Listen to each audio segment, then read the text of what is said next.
우리가 이제 시편을 읽을 때는 그 제일 앞에 있는 표제어를 보면 그 시의 배경을 잘 이해할 수 있습니다. 오늘 63편의 표제어는 다윗의 시, 다윗이 유다 광야에 있을 때 지은 시라고 기록되어 있습니다.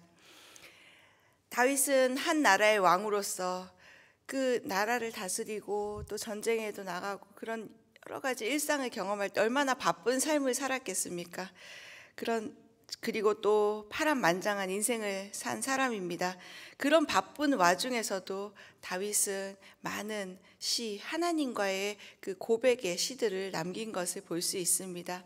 우리가 아무리 바쁜 일상 중에 있더라도 우선순위를 하나님께 둔다면 정말 우리 삶에서도 이런 아름다운 시들이 나오지 않을까 한번 생각해 보게 됩니다. 오늘 이 시편은 유다 광야에서 이제 다윗이 썼다라고 하는데, 다윗의 일생 동안 한 2번 정도 그런 쫓기는 삶을 살게 됩니다. 그래서 유다 광야로 가게 되죠.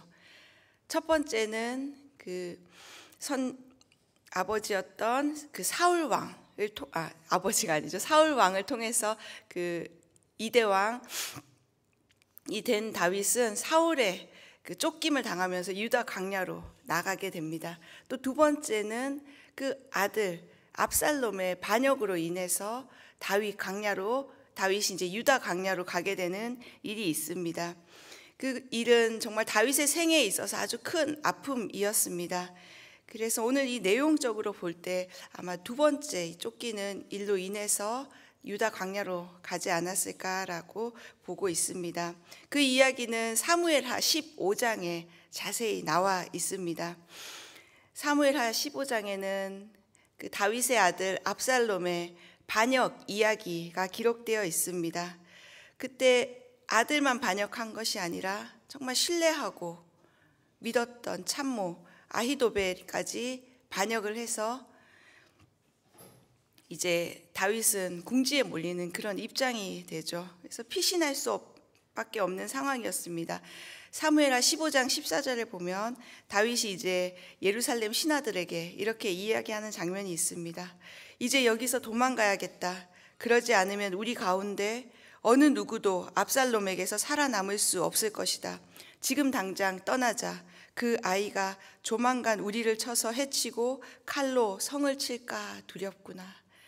그 아이가, 내가 낳은 그 아이가 나를 칠까 두렵다는 그 말을 남기고 이제 예루살렘 성을 떠나서 다윗은 유다 광야로 가게 됩니다.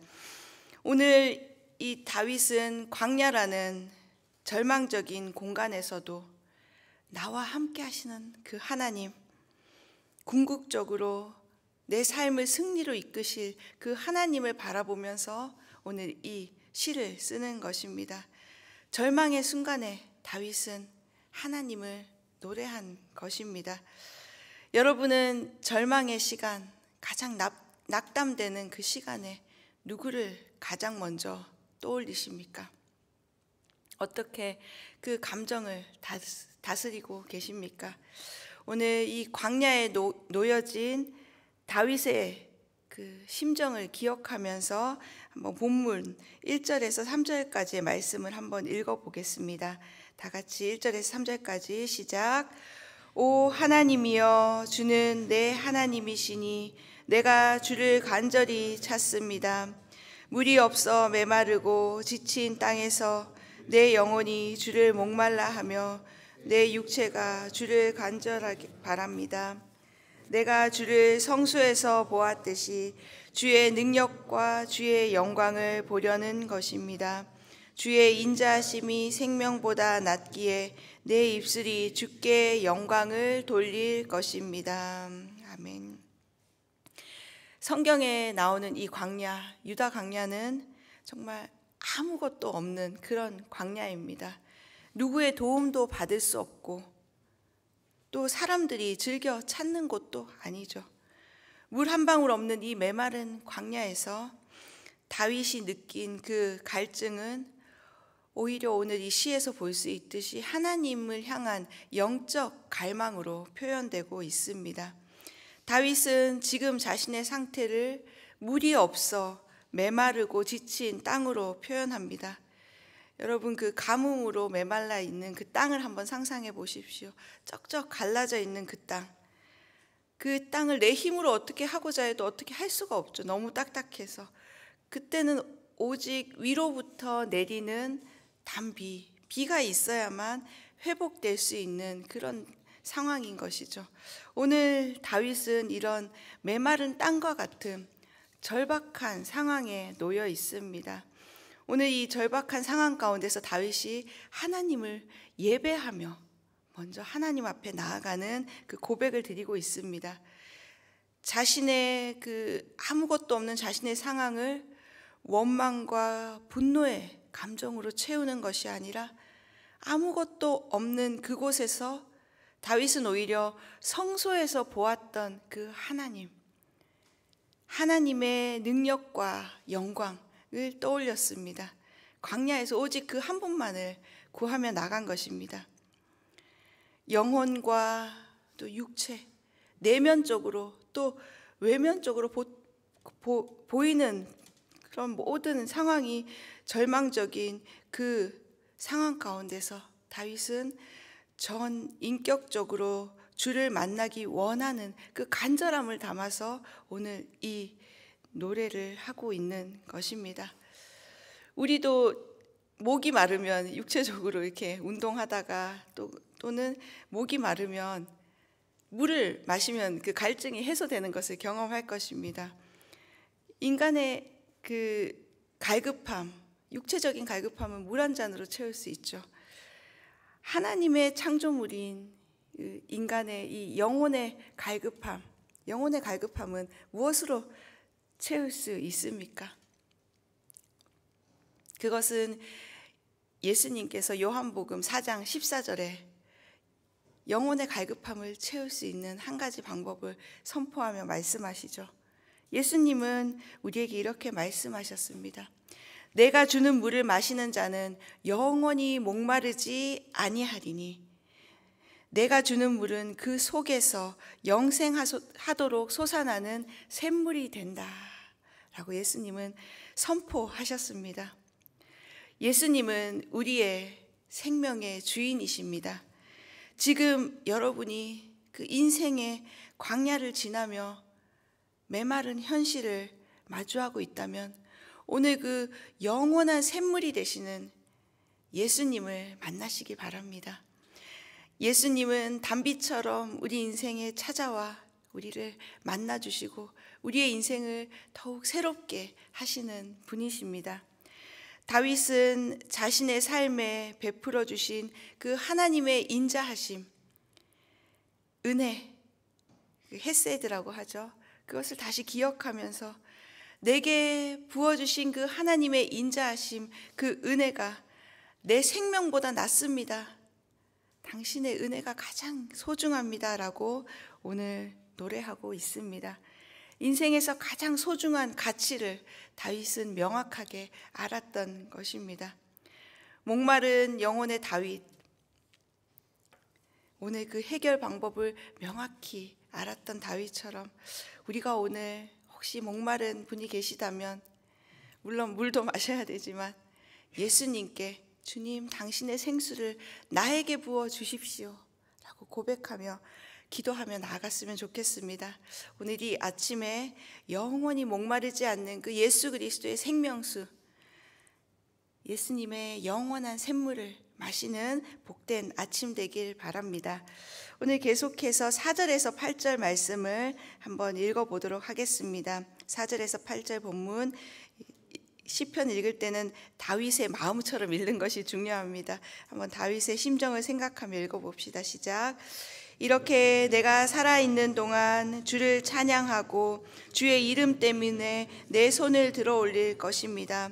내 영혼이 진수성찬으로 배부른 것 같고 기뻐하는 입술로 내 입이 주를 찬양할 것입니다. 내가 침대에서 주를 기억하고 밤에 보초를 서면서도 주를 생각합니다. 주는 내 도움이시니 내가 주의 날개 그늘에서 즐거워할 것입니다. 내 영혼이 주께 끝까지 매달리니 주의 오른손이 나를 붙드십니다. 아멘.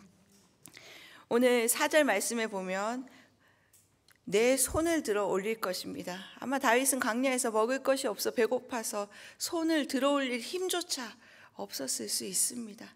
그러나 그 하나님을 찬양하면서 영혼 깊숙한 곳에서 자연스럽게 그 손이 올라가는 것을 표현한 것이죠. 우리도 오늘 아침에도 너무 은혜로운 찬양 함께 부르다 보니까 정말 손을 높이 들고 싶은 그런 마음이 들죠. 우리가 찬양하다가 손을 들고 싶을 때, 일어서고 싶을 때 여러분 주저 말고 사람의 눈 의식하지 말고 손을 들고 주님을 찬양하시기 바랍니다. 이 손을 든다는 것은 나의 경배 주님께만 올려드립니다라는 그 마음의 고백인 것입니다. 그 경배는 오직 한 분 하나님만이 받으시는 것입니다. 또 5절에 보면 정말 이 광야에서 다윗이 진수성찬으로 배가 부르다라고 고백하고 있습니다. 1절에서는 내 영혼이 목마릅니다 주님이라고 고백했는데 또 5절에서는 진수성찬으로 배가 부르다고 고백합니다. 다윗이 지금 뭔가를 먹어서 배부르고 만족할 수 있는 상황이 아니죠. 우리가 힘든 일을 겪었을 때 맛있는 거 먹는다고 그게 맛이 느껴지긴 합니까? 그렇지 않죠. 힘든 마음이 있을 때는 무엇을 먹어도 만족함이 없는 것이 인생입니다. 오히려 정말 수치와 절망, 주체할 수 없는 그 분노와 허탈함, 정말 극도의 자괴감으로 빠져있는 그 낙담에 있는 다윗. 근데 오늘 다윗은 배가 부르다라고 만족함을 노래하고 있습니다. 이것은 실제적으로 뭔가를 먹어서 만족했다는 것이 아니라 하나님의 임재만으로 나는 만족합니다, 배부릅니다라는 것을 고백한 것입니다. 이것이 바로 다윗에게 주신 하나님의 가장 큰 선물이었습니다. 여러분 인생에 무엇으로 지금 만족하고 계십니까? 우리 믿는 사람들이 구할 것은 바로 그 하나님의 임재, 눈에 보이지 않지만 우리 인생 가운데 충만히 임하시는 그 하나님의 임재만으로 우리는 오늘을 살아갈 힘을 얻게 되는 것입니다. 저희 교회에서는 목요일 오전에는 여성 예배가 있고 또 저녁에는 찬양 예배가 있는데요. 많은 사람들이 와서 목요일에 은혜 예배를 드리고 있습니다. 특별히 목요 찬양 집회에서는 우리 청년들이 아주 많이 와서 함께 주님을 뜨겁게 찬양하는 시간을 갖고 있어요. 사실 일하고 피곤하고 정각 딱 6시 되면 퇴근해서, 퇴근 시간은 사람마다 다르겠지만 퇴근 시간만 기다렸다가 바로 집으로 달려가서 쉬고 싶은 마음일 텐데 다 그 피곤한 육체를 이끌고 교회로 옵니다. 그래서 많은 청년들이 이곳에서 하나님을 뜨겁게 찬양합니다. 그 모습을 볼 때 얼마나 감동이 있는지 모릅니다. 그것은 바로 물론 몸은 피곤하고 지쳐 있지만 영혼의 만족함, 하나님을 예배할 때 그 오는 하나님의 임재를 경험하기 위해서 오늘 그 목요일에 이 예배당으로 온다는 것입니다. 우리가 힘들고 그 고난의 시간을 이길 힘은 하나님을 예배할 때 참 만족을 얻게 된다는 사실입니다. 오늘 7절에서 하나님은 어려움에 처한 백성을 반드시 도우시는 분이라는 것을 다윗은 노래합니다. 주의 그 날개 그늘 아래서 즐거워하는 이 다윗의 모습, 오늘 우리가 이 세상에 지쳐 있을지라도 예수님의 그 날개 그늘 아래서 우리는 안식하며 하나님 앞에 새로운 힘을 얻게 되는 것이죠. 주의 날개는 바로 하나님의 보호하심을 의미합니다. 하나님의 성전 안에, 지성소 안에 그 성전궤를 덮고 있는 천사들의 날개, 스랍의 날개를 여러분 보신 기억이 있으실 것입니다. 바로 그것처럼 스랍의 날개들처럼 우리를 폭 감싸고 있는 그 주의 날개 그늘. 또 8절에서는 주님은 그 오른손으로 나를 붙들고 계신다라고 노래합니다. 오른손은 바로 하나님의 권능을 상징합니다. 그 성경에서 도우시는 하나님을 표현할 때 자주 오른손을 사용하기도 합니다. 이사야 41장 10절 말씀, 우리 성도님들 잘 아시는 말씀입니다. 두려워하지 말라, 내가 너와 함께함이라. 놀라지 말라, 나는 내 하나님이 됨이라. 내가 너를 굳세게 하리라. 참으로 너를 도와주리라. 참으로 나의 의로운 오른손으로 너를 붙들리라. 아멘. 여러분, 오늘 하나님께서 오른손으로 여러분을 붙들고 계십니다. 때로는 그게 느껴지지 않을 때가 있어요. 하나님 정말 나를 붙들고 계신가? 아니, 하나님 왜 나를 이렇게 가만히 놔두십니까? 너무 불안하고 초조한 그런 감정이 들 때가 있습니다. 그러나 그것은 여러분, 우리의 감정이라는 것입니다. 그것은 사실이 아니에요. 우리의 감정은 날마다 바뀝니다. 좋을 때도 있고 나쁠 때도 있고. 그러나 우리가 오늘 붙들어야 하는 것은 바로 진실된 하나님의 말씀, 오른손으로 내가 너를 붙들어 주겠다는 그 하나님의 약속을 붙들 때 우리는 다시 새 힘을 얻고 살아날 수 있습니다. 두려워하고 염려하는 마음은 하나님이 주신 마음이 아닙니다. 오늘 우리를 도우시고 위로하시고 오늘도 오른손으로 내가 너를 붙들고 있다, 힘을 내라, 힘내라 라고 말씀하시는 그 하나님의 위로의 음성을 듣는 복된 아침 되시길 축복합니다. 오늘 계속해서 9절에서 11절 말씀을 함께 읽겠습니다. 9절에서 11절 말씀 시작. 그러나 내 목숨을 노리는 사람들은 멸망할 것입니다. 그들은 땅속 저 아래로 내려갈 것이며 칼에 쓰러져 여우들의 밥이 될 것입니다. 오직 왕은 하나님을 즐거워할 것이며 그분의 이름으로 맹세하는 사람마다 기뻐할 것입니다. 그러나 거짓말쟁이들은 말문이 막힐 것입니다. 아멘. 오늘 이 다윗의 목숨을 노리는 사람들, 그 사람들이 멸망한다라고 노래하고 있는데요. 그것은 다름 아닌 그 아들 압살롬이었죠. 아들에게 왕위를 빼앗기고 죽음을 피해 유다 광야까지 온 다윗. 다윗이 의지할 분은 오직 한 분, 하나님뿐이었습니다. 자식이 어떻게 이럴 수 있나? 자식이 어떻게 이럴 수 있나? 그런 마음이 들었을 것입니다. 그러나 악한 인간의 본성이죠. 그것이 바로 우리의 모습이기도 합니다. 우리는 하나님의 자녀이면서도 하나님을 떠나서 내 중심으로, 내 마음대로 살아왔던 사람들입니다. 우리는 스스로 잘할 수 있을 것 같이 착각하기도 합니다. 감당하지 못할 고난을 만나면 그때 비로소 하나님의 도움 없이는 아무것도 할 수 없습니다. 그때 하나님께 돌아오는 연약한 사람들입니다. 우리가 예수님의 십자가를 만나지 못했다면 우리는 아마 지금도 그 광야 어딘가에서 헤매는 그런 인생을 살고 있었을 것입니다. 우리는 하나님의 사랑과 도움 없이는 한순간도 살 수 없는 그런 연약한 존재들입니다.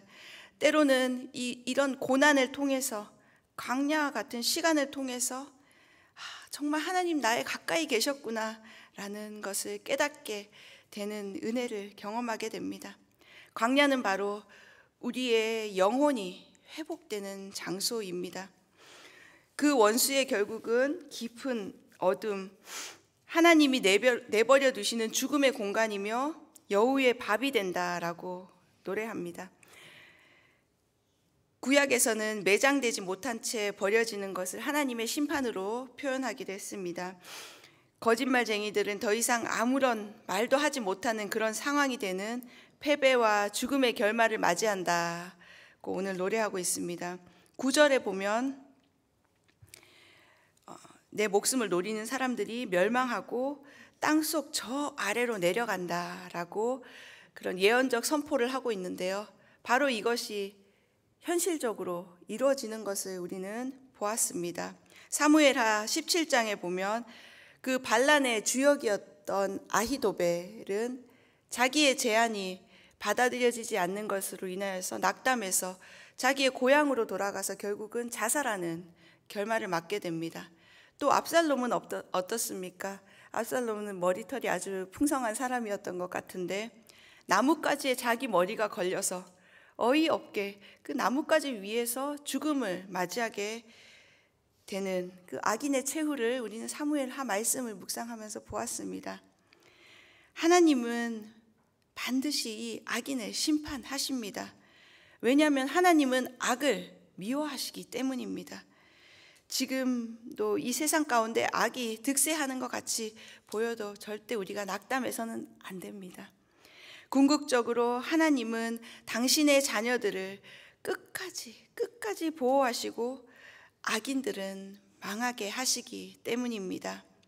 오늘 이 다윗의 고백처럼 우리는 우리의 알 수 없는 그 미래의 주권을 가지고 계신 그 하나님 앞에 하나님을 찬양하며 정말 하나님을 신뢰하며 오늘도 여러분 살아가시길 바랍니다. 인간적으로 때로는 참아내기 힘든 배신이 있고 언제 목숨이 끊어질지 모르는 그런 위기를 당할 때 메마른 광야의 삶을 살아가는 오늘 우리의 인생 가운데 다윗은 하나님을 예배하며 그 영혼의 만족함을 얻는 삶이 가장 고귀하고 가장 귀하다는 것을 오늘 알려주는 것 같습니다.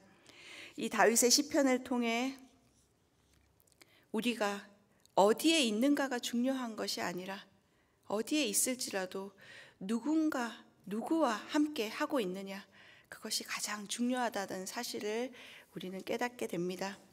깊은 영적 갈망을 채울 수 있는 분은 오직 한 분, 우리 하나님 뿐이십니다. 하나님과의 관계가 가장 중요합니다. 그분의 임재만으로 충분합니다. 오늘 힘든 순간 하나님을 간절히 찾으며 이 새벽에 나오신 우리 성도님들 하나님의 도우심과 그 위로를 경험하며 오늘도 예수님이 주시는 그 생명수 마시면서 오늘 하루 풍성한 삶을 누리시기를 주님의 이름으로 축원합니다.